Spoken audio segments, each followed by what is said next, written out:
And we're back to learning Illustrator in the year day 82. Let me show you how you can create a gradient with more than 2 colors. Let us use an ellipse this time, and I've shown you in the last video you can activate the gradient tool right here. G is the short key, and then left click on your object. The default linear gradient with 2 colors will be applied as a fill. Let me get rid of the stroke. We don't need it.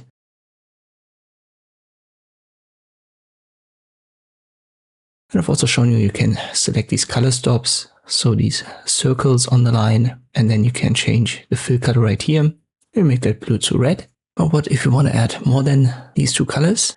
Well, simply hover over the line. Your cursor should change, and you should see this little plus sign below.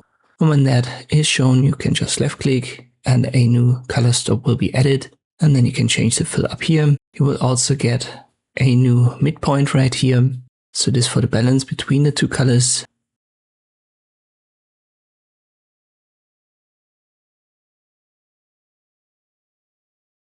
Let me add another one. We get yet another midpoint and another color stop. You can drag these midpoints around, as I've said, for the balance between the 2 colors, and you can also drag around the color stops. So it's actually pretty easy, but you have to know that you can hover over this line and then left click. If you want to delete color stops, it's also very easy. Just left click on them to highlight them and then press the delete key, and these color stops will be gone. And this is how you can create gradients with more than 2 colors in Illustrator. I hope this video was helpful. Thank you for watching, and I'll see you next time.